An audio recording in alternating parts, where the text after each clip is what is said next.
on this week's episode of The Pieces. We are back, and baby, we are just getting warmed up, all right? I got braces, and I said to her, can I put diamantes on them? And she said no. I miss being in glam all the time. I miss it. Lily Allen's new album. It's not a question, it's an exclamation mark.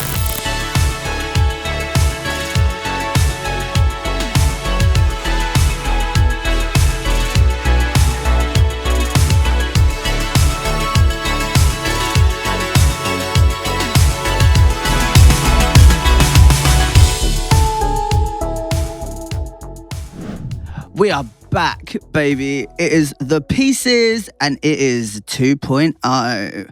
We had a little minute, we had a little break. Those of you that listen regularly, and shout out to all of you because I love you. We had a little break just so we can look at the last year, because it's been a year since we did The Pieces. A whole bloody year. Some of the amazing guests we've had, from like Jeremy Corbyn, Joe Lycett, loads of people. I mean, they're all just gone through my brain right now, but like amazing people came onto the show. And now this year, this next season, this next era is all about making it even better for you and for me and for everyone involved. So I'm really, really excited. Thank you for those that have come on the journey so far. And baby, we are just getting warmed up, all right? So this is The Pieces. We are back. And I'm just going to do a little solo episode to ease you back in. It's been a minute. It's been a while. A lot's obviously happened in my life, because when does it ever have a day off? Which is funny, because I asked people, do you have any questions? And one of them said, do you ever have a day off? So no, because I'm always working.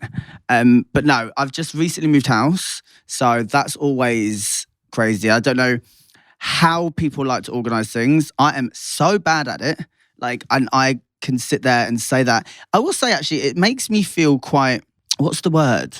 I feel a bit stupid that I can't organise things properly. I feel like it's such a, gives me a lot of anxiety. It really just doesn't work in my brain. I'll give you a few examples in a second, but just the whole packing and the moving process.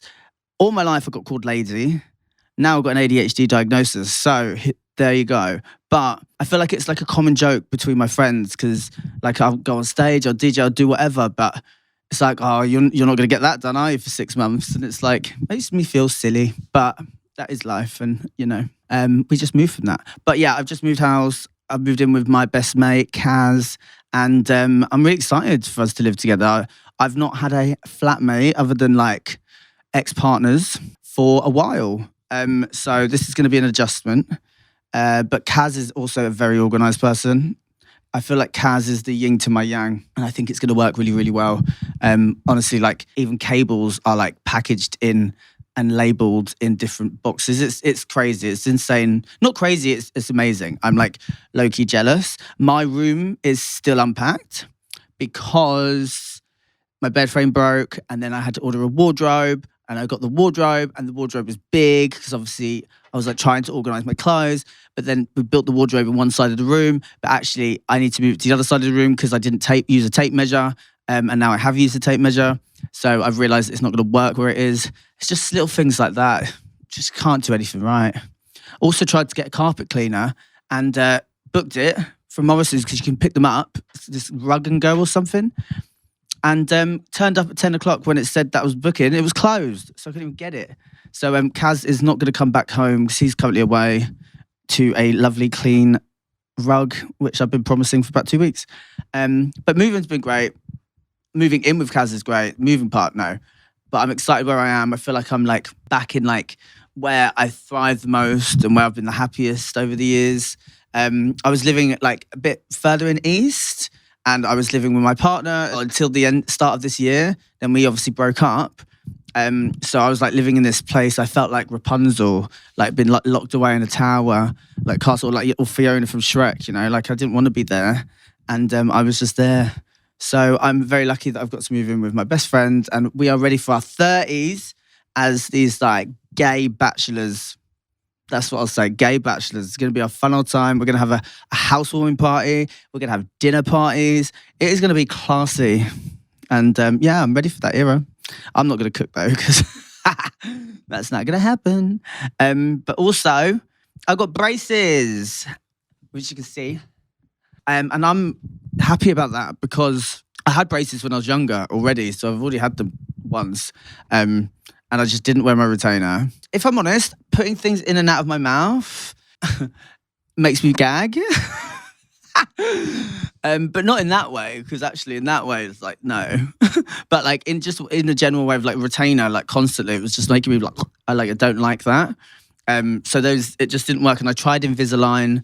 I actually still had the things on when I went to the dentist yesterday, basically, and to get these put on from the Invisalign 2.5 years ago that I didn't wear. It just didn't fit my lifestyle. Like, it's a long time, 23 hours a day to take it in Invisalign in and out. So I just thought train tracks, baby, 32, and I'm getting train tracks. And I kind of want to rock that. I want to cover it in diamantes. I want to do some really campy, silly stuff with it. But I think they look cool. I've always loved braces. And I'm now trying to think, like, this episode will be out by Halloween. It would have passed, but I'm recording it pre-Halloween. And I was thinking, is there a way that I can like find a Halloween outfit with braces? But instead, I've decided to go as Tiffany and then Chucky the next day. So I'm doing like Bride of Chucky and Chucky, because I'm going to be in Australia DJing in Melbourne and Sydney. So I thought some sort of cohesion look there. So yeah, no braces for the outfit, but I still have the braces, and I got them for 15 months. I got them done at the Chelsea Dental Clinic, and the Dr. Annika was incredible, because I've been a nightmare trying to organise it, to go and get it done. Then also got really nervous because I was like, do I really want them? Because there was the option of braces at the back where you can't see them, or the ones at the front. And then I just decided to go for the train tracks, because why not? And I said to her, can I put diamantes on them? And she said, no, but I'm going to do it. I've already ordered the gem kit. If you can have a tooth gem, like, why can't I just put a tooth gem on there? Like, I think it'll look cool. So yeah, I'm going to do that. So yeah, that's really what's happened in the last few days of my life. I've been moving house and I got braces. So the reason I actually got braces, and I think there's a lot of shame around teeth. I don't know how you feel about this, but I feel like, especially in the UK, like, we were told we would put to our dentists from a young age because it was free. And then I don't think I went to the dentist for about 5 years after I had to start paying for it.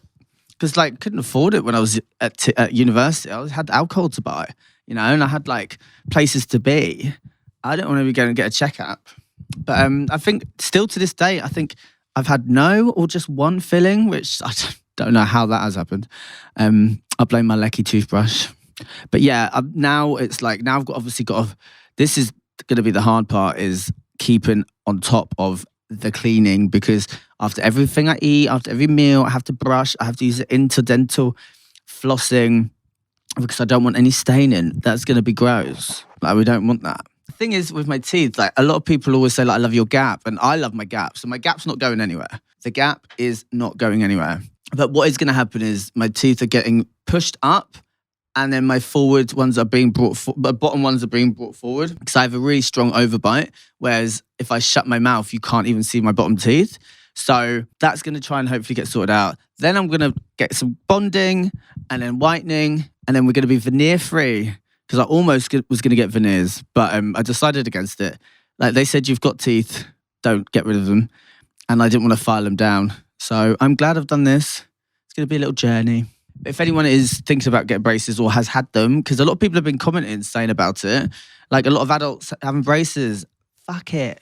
It's cool. Well, that's what I'm telling myself anyway. But one thing I'm excited about having them is I do think it is going to be a bit of a dick repellent. And I'm kind of happy with that, because there's been a lot of dicks over since breakup with my partner. Guys that I meet just end up being arseholes. So hopefully they will act as a dick repellent. Or maybe I'm the arsehole, who knows. But I'm excited to try and, like, fend off all the boys. No, it's not like that. It's not that deep. But yeah, everyone I meet tends to be, not great. Well, they are. No, they're lovely. They're all lovely people, I'm sure. Just we're all dealing with our own issues deep down, aren't we? So yeah, that's Brace Gate, and then that is Moving House Gate. So you're welcome to come to my moving in party. No, you can't. I can't invite everyone that's listening to that, because that would be crazy. But I've got, like, so much stuff to do. Like, how do you, anyone that's listening to this, how do you organise your things? Like, what is it, like, natural to you? Is it innate in you? Because I've always been the same, and it's really difficult. And I like thrive in organisation. Like when everything is organised, it's amazing. As soon as I lose that order, it just goes out the window. It's just tits up. It's literally tits up. By the way, I'm wearing Liz Earle. Oh no, is it Liz Earle? Hang on, it's not Liz Earle. That's a skincare brand, isn't it? Bear with me because I'm going to just check the designer because I bought this years ago. Liz Keane. This bra is Liz Keane and it is so jarring to look at and like slightly weird and I love it. I love it. That's another thing with the pieces.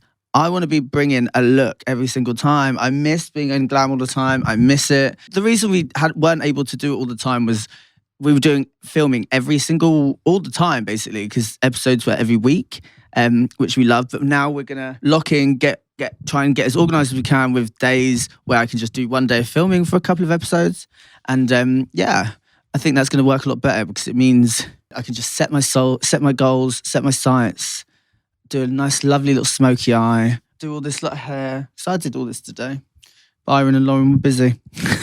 So it's actually Byron's birthday, so couldn't do that. But I'm excited. I'm going to be bringing looks all the time. Looks like this. But it's going to be fun. Podcast's going to be great. I'm really excited for this season. We are going to smash it out the park. We are going to triple. We are going to quadruple the listeners, and it is going to be incredible. I want to hear what you like about the pieces. Those of you that listen regularly. Those of you that don't listen, where the fuck you been? Get involved. We're here now, bitch. And it's going to be fun. But yeah, I'm going to do a lot more solo episodes as well because I like the sound of my own voice. And no, but I think I like to, especially with everything that's going on politically, like I always want something to say. And we always said the pieces was going to be a platform to allow that. So yeah, we're making a little podcast area in my own flat. So if it's breaking news, I can even jump on the mic and you can have an episode maybe a day or two later. Who knows? I'd love to hear what you love about the pieces, what you'd love to see more on of the pieces, and also what guests. Like, who would you love to see sat in the seat opposite me? We've got the lovely little setup now, new setup, as you can see. And we're going to start building to it. It's going to be more cozy. It's going to be more homely.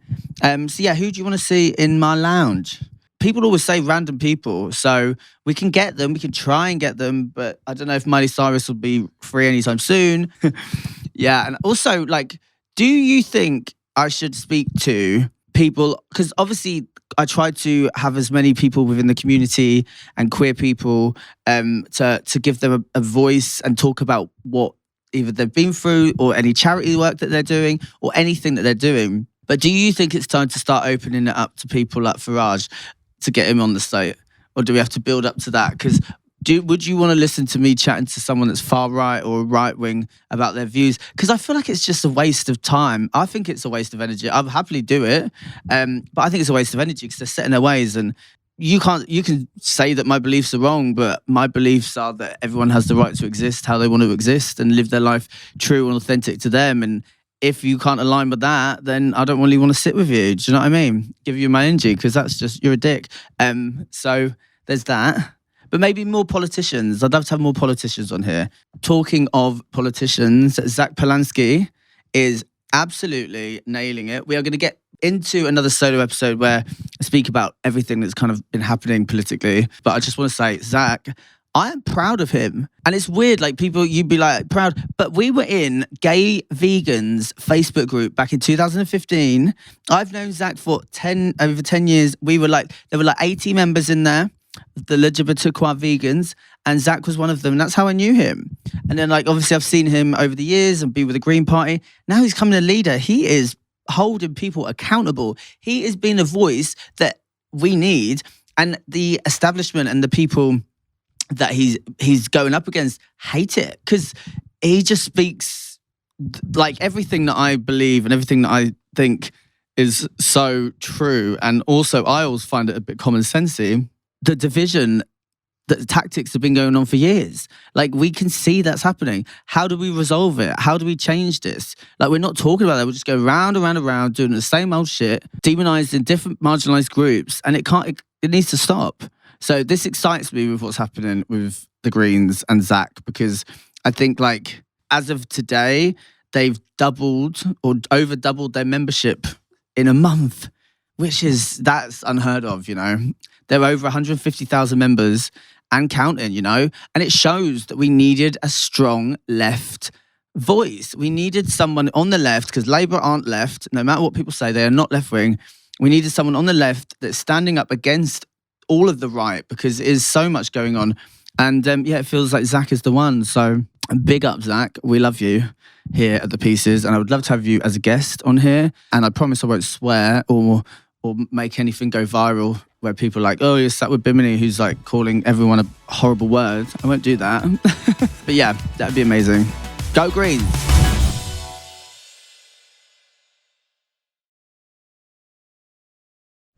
Oh, questions. I asked people if you wanted questions. Look at me breaking the fourth wall with a phone. Loving your hair. Thank you. Oh, Kaz has just said you're hanging out with your type B and type Z friends. Apparently I'm type B and Z, which I don't know how that works. Maybe it's saying I've got split personality. Okay, so I asked a few questions. So I've got a couple of questions from people on Instagram stories. Do you ever take a really good rest? No. I don't know how. I've never been able to.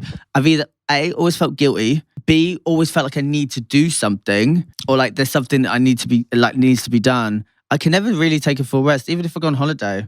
I'm always like, right, let's go for a trek, let's do this. But listen, as long as my knees are working, I'll keep on going. And talking of not taking a rest, 2 of the questions are about the copper trek that I'm about to do in the Sahara Desert. So I go away on the 8th, I go to Marrakesh. And then we go from Marrakesh, we get to the Sahara, and I'm doing a 100-kilometer trek through the Sahara Desert with a team of amazing people that are doing it with us for CoppaFeel, raising money, raising awareness for breast cancer. And Ashley James is doing it with me. You can just imagine that's going to be a lot of fun. We love Ashley on this podcast. Bring back Ashley. I think Ashley needs to come back. We've got Millie McIntosh is doing it. Gio Fletcher's doing it. It's going to be an amazing trek. And I'm really excited for my team. We're going to have to win. It's not a race, but we will have to win. But it's not a race. But I'm excited to do that because it's something that's so out of my like the fact that they were like, do you want to do a 100-kilometer trek in the Sahara Desert? This came off the back of SAS as well, because obviously, little whippet. I'm ready to take the team. I'm going to put them through the paces. Not really. We'll take it chill. But I want to do yoga. I want to bring face masks. I literally want to bring it all. Like all the stuff that they're saying to bring. I'm like, boring. I know we might get diarrhea and I know we might need electrolytes, but we also need to have lovely skin and SPF 50 at all times because I am ginger. But that's going to be an incredible experience. And I feel like I want to do more adventurous stuff like that because that's future goals are here. Like I want to do more adventurous stuff like that. I want this podcast to be even better and have even more of a listenership than it already has. Shout out to all the loyal people. I love you. We are going to go bigger and we are going to go better for 2026. 2025 still too, but 2026. And also, I've got new music. I just kissed the microphone head. I've got new music and I'm no longer with my label as of a couple of weeks. Left my label after our final song together, Sexy Boy. It's been a lovely 3.5 years, but I'm kind of ready to look at different things, different avenues that I haven't been able to. So that's really exciting as well. Last question. Oh no, we've got 2 more. Is the UK an actually good place to move to right now? It depends what you're coming here for, darling. Like if you're like part of the marginalised community, probably not. I'd avoid coming over by boat. I'd avoid coming over by any means that the media could scapegoat. No, I'm sure you would not do that. But like, I think the UK it's where I come from. It's where I grew up. I've always been proud of it until I learned about, I'm still proud of it, but I'm like learning about the disparities in inequalities and the history, to be aware of that, you kind of see it through a different lens. And you can be patriotic, but also just not be racist. So it depends. There's a lot of stuff going on at the minute in the UK. If you want to move here, come along. I'm here for it. I don't mind. I want you to feel welcomed. And I feel like right now people might not do that. And then last question, which I think is a really, really good one to end on. Lily Allen's new album. It's not a question, it's an exclamation mark. But great piece of work, great body of work. Lily, I am so happy you are back. I grew up with Lily as one of my icons, not just for their music, but for their personality and their demeanor and their unapologeticness. Like she's singing on the radio about like selfish men in bed and like it's and just like was vulnerable, but also to the point all the time. Like Lily was just someone that I looked and I related to a lot. And that was that like British lyricism, witty. And it's so good to hear her back. I'm sorry that you've been through what you've been through, Lily. But I love that you've just been so open and vulnerable about it. And I think it'll open a lot of ears and eyes for people that maybe don't understand that side of marriages and relationships. Because within the queer community, openness is so common, you know, like it's rarer to find someone that isn't open than someone that is open. Yeah, hang on. It's more difficult in the queer community to find a relationship that isn't open or doesn't have ethical non-monogamy than a closed relationship. Yes, we got there. So to hear you just speak so vulnerably about it and just to hear it in that way, that is still your biting wit and cuttingness, like not even in the expose way, but like just things that people have never heard of. Yeah, we've had breakup albums, but have we heard about butt plugs? Like, have we heard about butt plugs and like Trojan condoms? And Ruminating. Ruminating is my favourite song at the minute. It's the second song of the album, but I love that. Lily, I'm so glad you're back. Love you. Let's collab. That's all we have got time for my little solo episode. Thank you for listening. This is the first episode back of The Pieces 2.0. I'm not going to keep calling it that. I'm just going to call it The Pieces, but just so you know. We've got an amazing guest next week, and it's going to be guest after guest after guest, baby. Let me know who you'd want to see on The Pieces. Come on this journey with me. I appreciate you all. I love you. Bye.